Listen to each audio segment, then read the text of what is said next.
Okay, hello everyone, CoinHound here. I am coming to you on location on the historic Route 66 in Wilmington, Illinois. The famous Route 66 was a national road that was created from Chicago, Illinois to Santa Monica, California. It is a road that is famed in song and story. Travelers from Chicago to the West Coast or back made their way across the heartland of the United States through various small towns and cities, bringing economic prosperity and business with them as they went. Many businesses created unique and interesting tourist attractions to attract people to their sites. In a moment, I'll be moving up the street a few blocks to one of those famous tourist locations on Route 66, the Gemini Giant. Okay, folks, here we are on Route 66, just a few blocks away from my previous location. We are just on the outskirts of Wilmington, Illinois, and this is a very well-known Route 66 landmark known as the Gemini Giant. Apparently it is an old statue that was part of a Muffler Man advertising campaign. Apparently there were a number of these statues throughout the country. It was purchased in the 1960s by the purveyors of the restaurant behind me here, and they had it outfitted as an astronaut and named it the Gemini Giant in honor of the Gemini space program that was going on at the time. So this is pretty cool. Also, we will note in the Route 66 Silver Shield series, each state on Route 66 is represented by a silver shield with one of those iconic locations. And for Illinois, the Gemini Giant is that location or that icon. So you will be seeing this a little bit further in the video on the silver shield.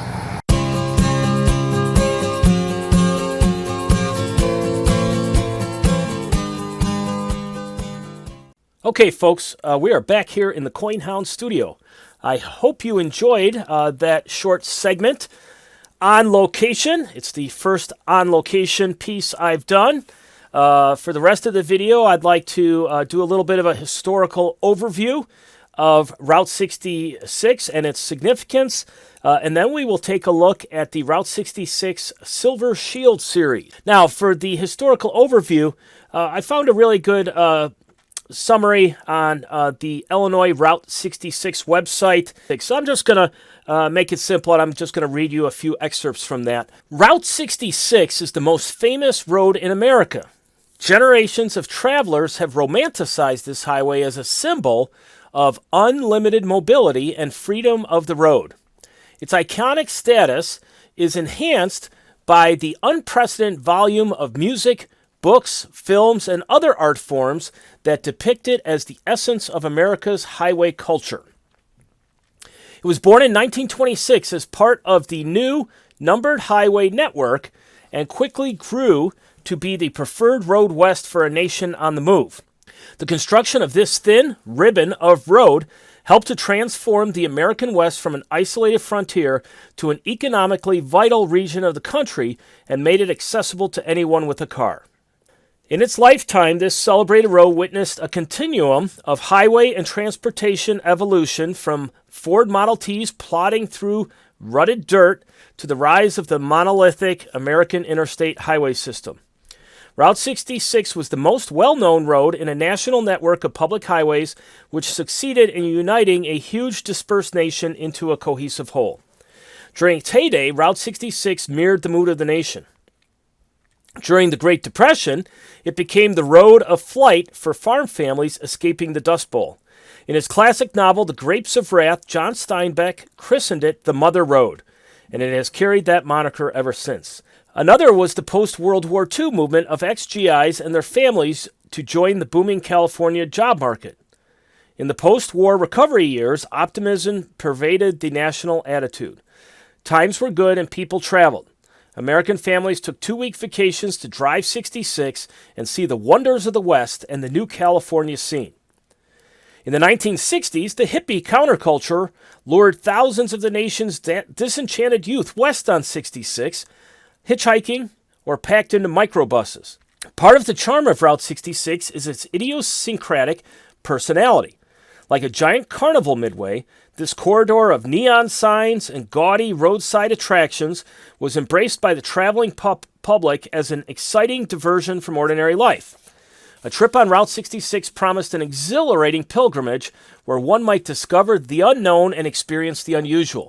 Route 66 achieved a mythic status in American culture that could not be replaced by a safer but soulless superhighway system. Route 66, stripped of its signs and removed from highway maps, appeared destined to become a forgotten footnote in history. Almost 2,500 miles of pavement, the great neon corridor was faded, less traveled, and in places harder to find, but still there and waiting to be rediscovered. By 1984, when Interstate 40 bypassed the last stretch of Route 66 in Arizona, a movement was already developing to resurrect the old road. It might not be the corridor west that it once was, but it could still be a road where travelers could experience the landscape in a time before franchises and freeways swallowed up the old route. The scale of the road corridor and its interface with the communities it connects allows travelers to experience the local sense of place in ways that superhighways cannot achieve. Okay, so I think that's a really nice overview. One of the neat things about Route 66 was it really brought one through America. It brought you through county roads, through small towns, into cities, across farmland, through majestic nature scenes. It pretty much had a little bit of everything, and it gave you a real flavor and pulse of the country. I myself have it on my bucket list to at some point drive Route 66, or at least to drive a nice chunk of it. A couple years ago, I did drive it from Chicago to Springfield, Illinois. That was a pretty interesting experience, seeing things from a little bit of a different perspective than just the interstate. So that was all very neat. Now, before we take a look at the Silver Shields, I just want to briefly run through the route here with a few pictures. So this map here, as I'm sure you quickly figured out, it's pretty obvious, is the route itself. It runs from Chicago to Santa Monica, California, 2,500 and something miles. It was decommissioned in 1985 as a national highway, basically replaced by the interstate system officially. Since then, there have been attempts to restore it as a historic route. So the signs, not official street signs, but historic signs. And there are people who do travel it, as it noted, to take in a little bit of nostalgia and to get a little flavor of what the country looks like and a little glimpse at what it might have been like to travel it back in the 1940s or 50s or 60s. Now, so the route basically, as I said, it starts in Chicago, and then it runs down through the capital, Springfield, Illinois, across the Mississippi River into St. Louis. Okay, and went too far there. As I noted, along the route, a lot of the different sites and locations are still there. Some of them are still in use. Some of them are in ruins. Some have been restored. Some have not been. So there are a lot of different online guides and websites that can help you see what might be of interest if you're driving a particular part of Route 66. In Illinois, outside of Chicago, when I did the intro there, I was in Wilmington, Illinois. A little bit further south, about 20 minutes south, is a small town, Dwight, Illinois. And this is a historic gas station on Route 66. It's been nicely maintained, perhaps restored, and it has the old gas pumps. And it just gives you a little bit of flavor of what people might have seen as they were driving the route. Now, as you make your way into St. Louis, it then proceeds southwest through Missouri, through Springfield to Joplin, and then across the border into Kansas. This picture here says John's Modern Cabins. And one of the things that became very popular were creating roadside motels or roadside cabin complexes where you basically had a little small family-sized cabin. There might be a dozen or 2 dozen of those, or in some cases 4 or 5 of them that would be on the side of the road, and you would be able to pay the night's fee and then stay there for the night. And some of those places are still around. I think there's some of them still in use. So then into Kansas, it just cuts the corner of Kansas, as you can see here, so it's not in Kansas for very long. And I think this is the Rainbow Bridge here, which is one of the items portrayed in the Silver Shield series.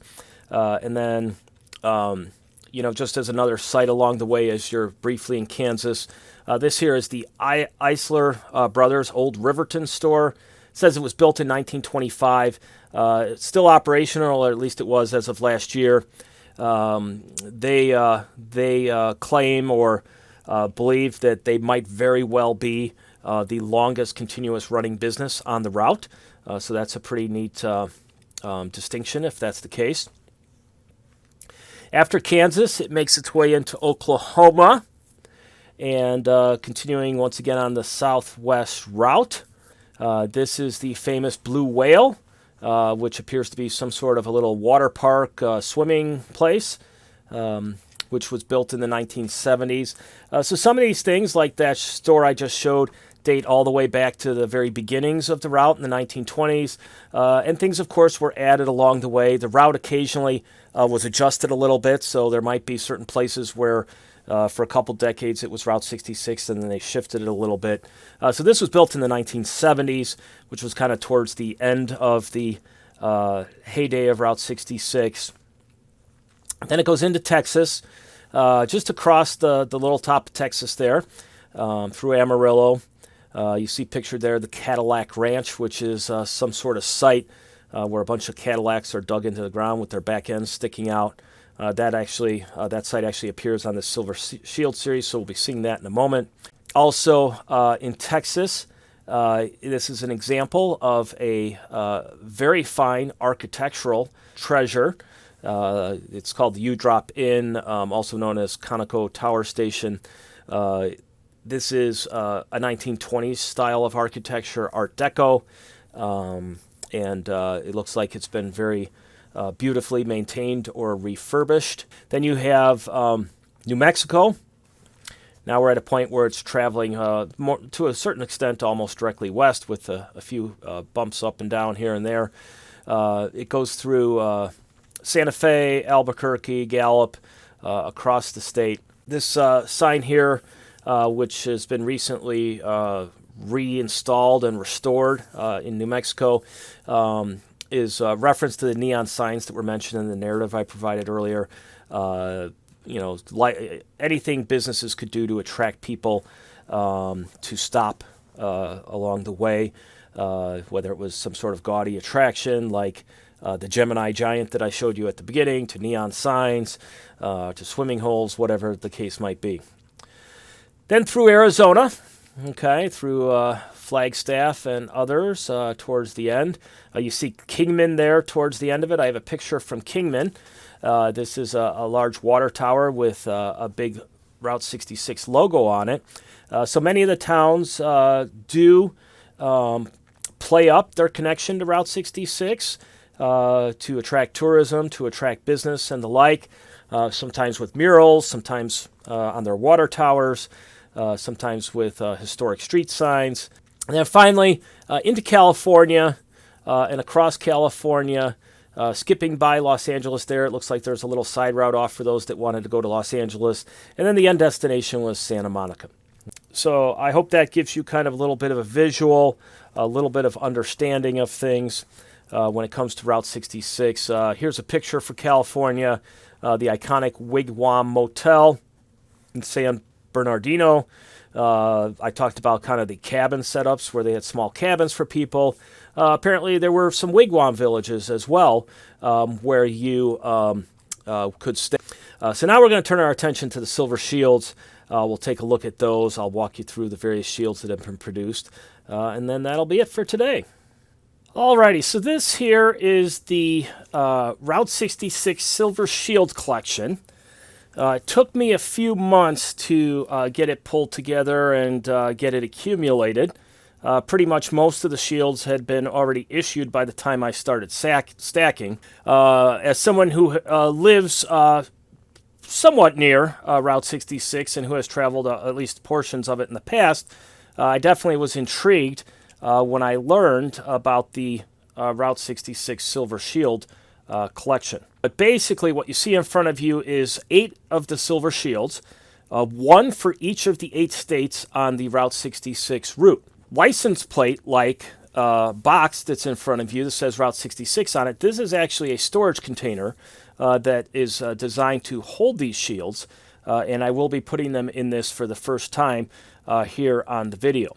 Okay, so let's take a look at them, and let's get them into this box. So I'm going to pull the box up here first off and open it up. Okay, and then you can see they have spots for each of the shield there in some foam. They themselves came in some capsules. Okay, so let's see what we can do here. I'm probably going to have to put this flat. All right, so the back side of each shield, or maybe it's the front side, I'm not sure which, has the Route 66 logo on it. Okay, and then in the small print there, I have to pull it up to my glasses here to be able to see it. It does say 1 troy ounce, 0.99 fine silver. So that's it there. It does have a nice mirror-like finish to it. And then when you turn over on the other side, you get the representation of each state. So this is Illinois, the Gemini Giant. Now, you've seen at the beginning the Gemini Giant, who's actually a full-size figure. In this representation, they've only just taken the head and put it on the side of the road. So that is kind of interesting, but that is the way they have chosen to represent that giant. So that's the first state on the route, so I'm going to stick that up here. It fits in very nicely there. And then, of course, the next state is Missouri. So here's the Missouri one. It shows the Gateway Arch. So we'll stick that into the box. And then we have Kansas, the Rainbow Bridge. Right there you have it.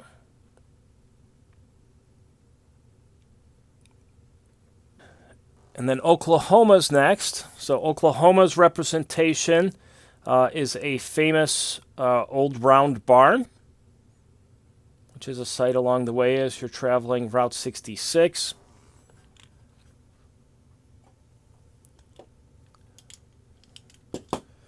Then we have Texas, which has the Cadillac Ranch, which I mentioned earlier. Interesting concoction there where they have a bunch of Cadillacs half buried into the ground. And then we have Arizona. Apparently there is a well-known jackrabbit trading post there. Now this apparently is the most difficult of the shields to get. It was the most expensive. And if you are going to be going back and sort of retroactively picking up these shields, at this point they do have a pretty significant premium on them. And this one probably the most so. Then we have New Mexico, which has a representation of the Dinosaur Museum.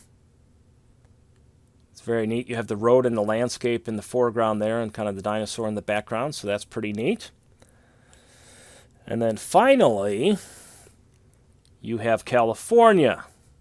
This is the most recent one that came out. Atmex was selling it over the summer. It's now, I believe it's now out of stock, so you'll have to go into the secondary market. But at the time, even at Atmex at the time, you know, I don't think I got on it the first day it came out, and they tend to raise prices as it goes. You know, that had a pretty decent premium even at Atmex, so on the secondary market it's even more so. But this is it here. The Santa Monica Pier represented with the Ferris wheel, kind of the end of the road, so to speak. So that's the last one. Nicely putting that in the case. And this is the final product. Okay. So there you have it. And then obviously you cover it up. Oh, that's upside down. We cover it up here. And then you have a nice little case.